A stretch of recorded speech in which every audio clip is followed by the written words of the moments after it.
क्या आप मांगलिक हैं? क्या आपको मांगलिक के साथ ही शादी करनी चाहिए? साढ़े साथी कांच टूटने की वजह से होता है या मिरर टूटने की वजह से होता है? लाल किताब ब्लैक मैजिक, तंत्र मंत्र है, वाइट मैजिक है कि क्या है?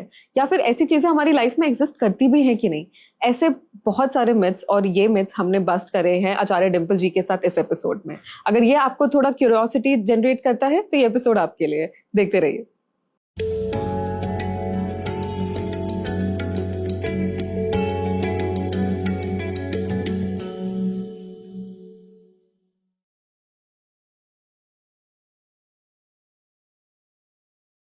Welcome to the Star Speaks podcast. आज हम आचार्य डिंपल जी के साथ बैठे हैं एंड आज का हमारा टॉपिक बहुत इंटरेस्टिंग है because it's about myth busting. Astrology, astro science, numerology, ये जितने भी हमारे फील्ड्स हैं इनके आसपास बहुत सारे मिथ्स घूम रहे हैं जो हमने लोगों से सुने, अपने नेबर से सुने, अपने फैमिली में सुने। इनमें कितनी सच्चाई है तो उसका साइंस क्या है उसके पीछे, वो हम डिंपल जी के साथ थोड़ा बस्ट करेंगे और थोड़ा जानेंगे। Dimple ji, before we get into the myth busting angle, आप थोड़ा अपने बारे में बता दीजिए एंड वहां से हम उसके बाद हम अपनी सारे क्वेश्चंस आप पास आके रख देंगे। हाँ जी। हाय, मैं हूँ आचार्य डिंपल फ्रॉम एस्ट्रोधाम।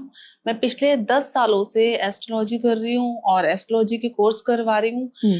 मैं लाल किताब एक्सपर्ट, वैदिक astrology, face reading, tarot card, angel healing, ये सभी कोर्सेज करवाती हूँ और अपॉइंटमेंट्स लेती हूँ। तो लेकिन इनमें से मेरा फेवरेट टॉपिक लाल किताब मैं हमेशा बोलूंगी। हाँ जी।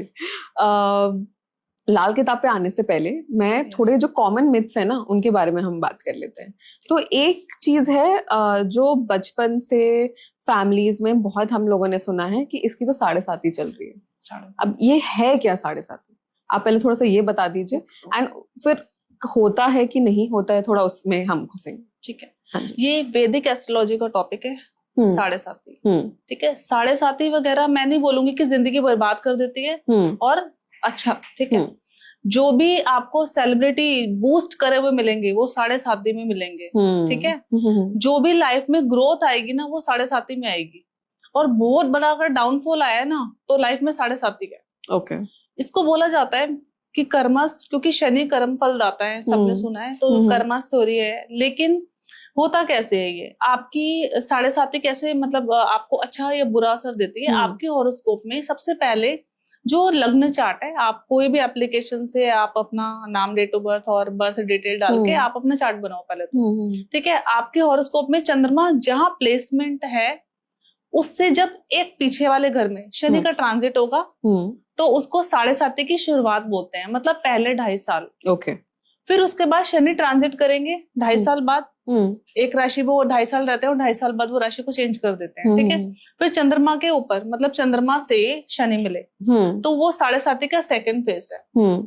यहाँ पे जो सेकंड फेज है, क्योंकि वो चंद्रमा के ऊपर आए हैं, चंद्रमा शनि कनेक्ट हुए हैं आपस में, ये साढ़े साती बैंड बजने वाला टाइम हो सकता है आपका, अगर आपका शनि हॉरोस्कोप में पीड़ित है तो। ओके। नेक्स्ट, जब चंद्रमा से एक आगे हाउस में जाएंगे, ये साढ़े साती का लास्ट फेज है। बोलते हैं कि साढ़े साती बहुत कुछ दे के जाती है, वो इसलिए क्योंकि पहले आई तो उसने जो है आपको पॉजिटिव साढ़े 7 साल पॉजिटिव दिया। अगर वहां पे कोई चंद्रमा से पीछे हाउस में कोई प्लेनेट है, कोई भी प्लेनेट है, तब आपके लिए वो साढ़े साती अच्छा या बुरा फल देगी, वो प्लेनेट डिसाइड करेगा। ओके। ठीक है।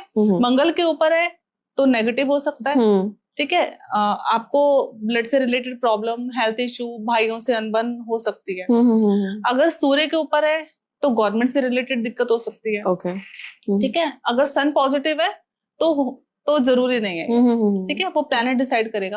लेकिन सेकंड फेज में जब होता है तो चंद्रमा के ऊपर जब आता है ना, क्योंकि चंद्रमा 2.5 दिन में राशि को परिवर्तन करता है, राइट? तो जब चंद्रमा परिवर्तन का कारक है, जब शनि चंद्रमा से मिले तो करियर में परिवर्तन लाएंगे। क्योंकि शनि कर्म से रिलेटेड बोले जाते हैं, कामकाज से रिलेटेड बोले जाते हैं, जॉब के लिए बोला जाता है, और चंद्रमा परिवर्तन का कारक है। जब दोनों आपस में मिलते हैं तो करियर में चेंजेस आएंगे, मकान में चेंजेस आएंगे, आपको फाइनेंस में कुछ ना कुछ, प्रॉपर्टी पे इन्वेस्ट या खर्चा हो सकता है, मदर को कोई प्रॉब्लम हो सकती है, या आप जहां रहते हो वहां से दूर हो जाओगे। ठीक है। उसके बाद ये सब होने के बाद आपको सेकंड फेज में आपके फाइनल लास्ट फेज जब आता है, फाइनल वहां पे आपको जो देना है दे के जाते हैं, या अगर वहां पे प्लेसमेंट पे कोई और प्लैनेट बैठा है तो आपके लिए नेगेटिव या पॉजिटिव वो प्लैनेट डिसाइड करेगा। साढ़े साथी में जरूरी नहीं है कि सबके लिए एक शब्द है साढ़े साथी, जरूरी नहीं है सबके लिए वो खराब ही है और जरूरी नहीं है सबके लिए अच्छी है। डिसाइड आपकी कुंडली करेगी कुंडली कैसी है। तो मतलब इट्स नॉट ऑल, हाँ सबके लिए सेम नहीं हो सकती। Got it. काफी लोग ये भी मानते हैं कि कांच टूटने से साढ़े साथी चल जाता है, कांच टूट गया, कांच टूटने से? हाँ, नहीं नहीं, कि ये कांच को जो है राहु बोला जाता है। अच्छा, ठीक है। हाँ, और कांच आपने सुना होगा, ये टॉपिक स्टार्ट हुआ तो हम बात करते हैं। आपने कई बार सुना होगा कि मैं कहीं जा रही थी कांच टूट गया, हाँ, कोई खुशी का काम कर रहे हैं तो कांच टूट गया, ठीक है, लेकिन लड़ाई झगड़ा हो रहा है तो कांच टूट गया। कांच टूटना जो है वो कई बार शुभ भी माना जाता है क्योंकि राहु वहां पे जो असर दे रहा था अपना बुरा वो टूट गया। ठीक है। अगर किसी के आपस में लड़ाइयां हो रही है ना घर में, हस्बैंड वाइफ की या किसी की भी आपस में लड़ाइयां हो रही हैं, तो मैं बोलूंगी मैंने देखा है, ट्राई करके देखा है, बाकी मुझे नहीं मालूम कि कैसी थिंकिंग है सबकी, आप भी ट्राई करके देखिए कि उस समय ना तुरंत कांच का गिलास तोड़ दो। ठीक है, सबका फोकस तो चेंज होगा ही होगा, लेकिन जो राहु नेगेटिव असर दे रहा था ना वो हट जाएगा। गॉट। ठीक है, कांच टूटना हमेशा नेगेटिव नहीं है, नेगेटिव असर को हटाता है। Got it. तो काफी लोग जब इसके बारे में बात करते हैं साढ़े साथी, तो सबको ये जानना है कि आप अपनी कुंडली के हिसाब से देखिए, हाँ, बिना कुंडली के क्या आपका अच्छा है कि क्या आपका बुरा होने वाला है। उसके बाद आप अपने एस्ट्रोलॉजर वगैरह के पास आप जा सकते हैं कंसल्ट करने के लिए बेस्ड ऑन योर कुंडली। तो एक हमारा एक ये मिथ वहां हो गया। अब हम जिस टॉपिक या जिस मिथ के बारे में बात करेंगे वो मैम का भी फेवरेट टॉपिक है, लाल किताब। मैम, लाल किताब को बहुत ही ना बैड कोनोटेशन में भी देखा जाता है कि वो ब्लैक मैजिक की किताब है या फिर कोई बुरी किताब है। थोड़ा मुझे इस बारे में जानना है कि कहाँ ये फिट होती है हमारे पूरे एस्ट्रो साइंस में, और आप थोड़ा उसके बारे में बताइए कि वो है क्या एक्चुअली। जैसे कि वैदिक साइंस है, जैसे कि भृगुनंदी नाड़ी है या और साइंस है, बिल्कुल उसी तरीके की लाल किताब है। लाल किताब एक नाम दिया गया है क्योंकि उसका कवर लाल है, हाँ, तो उसको लाल किताब बोल दिया गया है। ठीक है। और ये एक ग्रंथ है, ग्रंथ मतलब काफी सालों से मतलब चलता आ रहा है, और इसको आप यूज करते हैं तो कुछ वैदिक से थोड़ा सा अलग फंडा है इसका। वैदिक राशियों के बेस पे चलती है, महादशा के, और लाल किताब जो है वर्षफल और प्लैनेट के बेस पे चलता है। ठीक है, काल पुरुष की कुंडली के बेस पे चलता है, लेकिन इसके प्रेडिक्शन और इसके उपाय आपको सटीक रिजल्ट देते हैं और फटाफट से किसी के भी डिटेल बताते हैं। एग्जाम्पल, हम मांगलिक दोष के बारे में बात कर रहे थे ना। हाँ जी। वैदिक एस्ट्रोलॉजी में मांगलिक दोष होता है, वैदिक एस्ट्रोलॉजी में मांगलिक दोष को कैसे देखें, है ना, और मंगल दोष क्या होता है, क्या अच्छा और बुरा असर देता है। मंगल का मतलब सबसे पहले याद करें हनुमान जी, एनर्जी, हाँ, ताकत, लाल रंग। ठीक है। और मंगल का मतलब होता है हनुमान जी क्या है, दूसरे के लिए वर्क किया है उन्होंने। ठीक है। और मंगल का मतलब जो एनर्जी हम दूसरे के लिए, जब वो मंगल पॉजिटिव है ना तो आप दूसरे के लिए, दूसरों के राइट के लिए लड़ोगे। सड़क पे भी कहीं लड़ाई हो रही है ना तो मंगल पॉजिटिव वाला बोलेगा इसको क्यों किया ऐसा, उसके हक के लिए स्टैंड रहेगा। अच्छा मंगल वाला दूसरे के लिए स्टैंड लेता है, और जो खराब मंगल है उसको हेल्थ इश्यू आते हैं, वो जल्दी से डिसीजन नहीं कर पाता, और उसके ब्रदर से रिलेशन नहीं रहते, प्रॉपर्टी से लेके कोई ना कोई डिस्ट्रीब्यूट लाइफ में होता है। ठीक है, भाइयों से अच्छे रिलेशन नहीं रहते, दोस्तों से धोखा मिलता है, ये सब चलता है। और वहीं पे मंगल आपको अगर अच्छा हो तो आर्मी में लेके जाता है और सर्जन भी बनाता है, खून तो वहां पे भी है, डॉक्टर भी मतलब कट लगा रहा है, तो हिम्मत चाहिए ना। आम जनता कोई भी मतलब अगर हम देखें तो हमने ये चक्कू से जरा सा भी टच नहीं कर सकते, तो सर्जन डॉक्टर वहां पे कर रहे हैं, वहां मंगल पॉजिटिव है। आर्मी जो दूसरे के हक के लिए लड़ रही है या समाज की सेवा कर रही है, वहां मंगल पॉजिटिव है, तो मंगल यहाँ पे नेगेटिव कैसे हुआ। मांगलिक होना कभी भी दोष नहीं है। आपका बर्थ चार्ट में मंगल आपको बुरा फल दे रहा है तो मंगल प्लैनेट को कोई और प्लैनेट खराब कर रहा होगा, हाँ, उसके शत्रु खराब कर रहे होंगे। ठीक है, तो मांगलिक दोष होने से आपको जरूरी नहीं है कि आपको मांगलिक हो गए तो आप डरने वाली बात है, ऐसा कुछ नहीं है। वहीं पे जब हम लाल किताब की बात करते हैं वहां पे मांगलिक दोष नहीं, ऐसा कुछ नहीं होता, वहां मंगल बद होता है और मंगल नेक होता है। ओके, ठीक है। अब मंगल बद और नेक में दोनों में फर्क है। मंगल बद मतलब एग्जाम्पल प्लैनेट से बात करेंगे, जब सूर्य और बुध एक साथ होते हैं तो मंगल नेक हो जाता है। ठीक है। और मंगल के साथ नेगेटिव प्लैनेट होते हैं, मंगल केतु, मंगल राहु या सूर्य शनि आपस में हो जाते हैं तो मंगल बद हो जाता है। अब सूर्य शनि सबसे बैंड, सबसे मांगलिक दोष अगर हम दोनों को मर्ज कर दे तो मंगल किसको खराब ही असर दे देगा। जिसका कुंडली में सूर्य शनि आपस में एक साथ हो जाएंगे, युति हो जाएगी, वहां मंगल खराब असर देगा, क्योंकि वहां आपने सुना है पिता पुत्र की नहीं बनती।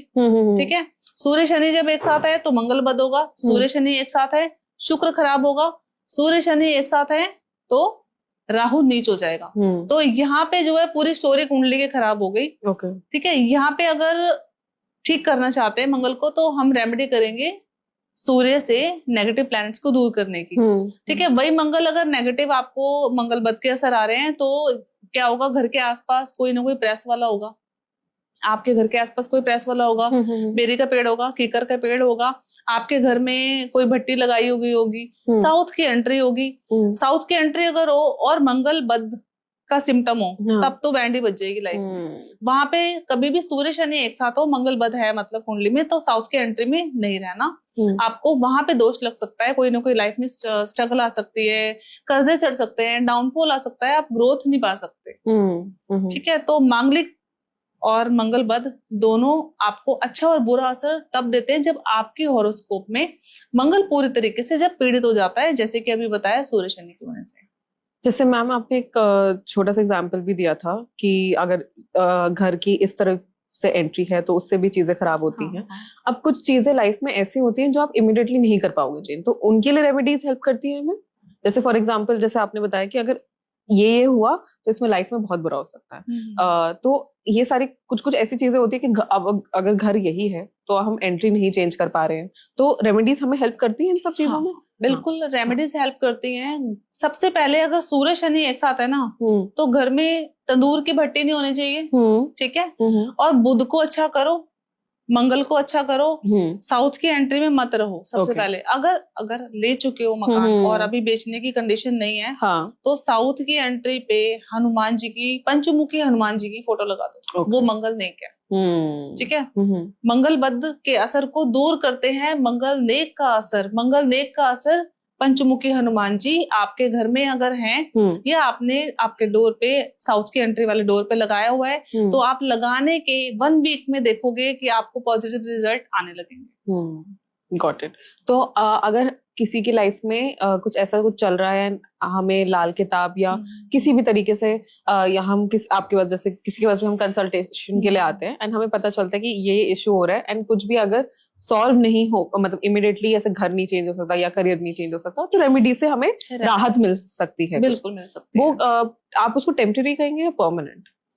Permanent, good question. हाँ, परमानेंट रेमेडी और टेम्परेरी रेमेडी क्या होता है? हाँ, टेम्परेरी बेस पे किसी को ठीक करना मतलब थोड़े बहुत उपाय आपको करवाना कि आप लो, आप आराम मिल जाएगा। ठीक है, आपको दोबारा आना पड़ेगा। लेकिन जब लग्न कुंडली की रेमेडीज हो गई तो वो आपको परमानेंट उसका सॉल्यूशन मिल जाएगा। ठीक है, अगर किसी का सूर्य शनि एक साथ हो गया और मंगल बद हो गया, परमानेंट उपाय करने के लिए क्या करना है, आप गुड़ की रेवड़ियां ले लो। सर्दियां का सीजन में आपको मिलती है, वैसे भी आपको ऑनलाइन कहीं से मिल जाएगी। 400 ग्राम गुड़ की रेवड़ियां बहते पानी में जल प्रवाह कर दो। ठीक है, साल में 4 बार करो, 3 बार करो, करते रहो। ठीक है, अब बर्थडे चेंज हो जाए इसको फिर करो। ये परमानेंट रेमेडी है, लाइफ टाइम आपको करनी पड़ेगी क्योंकि आप बाय डिफॉल्ट बर्थ हुआ है तो आप सूर्य शनि लेके आए हो। ठीक है, तब आपको ये करनी पड़ेगी। और टेम्परेरी बेस पे रेमेडी अगर करनी है हम देते हैं, जैसे कि वर्षफल की रेमेडी। तो हमने देखा कि अभी इसका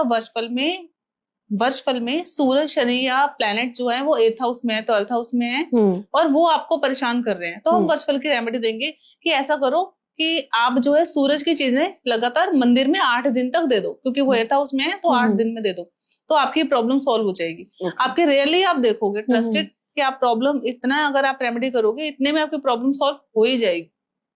तो आपके मतलब आपके अंडरस्टैंडिंग में लाल किताब को इतना बुरा लाइट में क्यों रखा गया?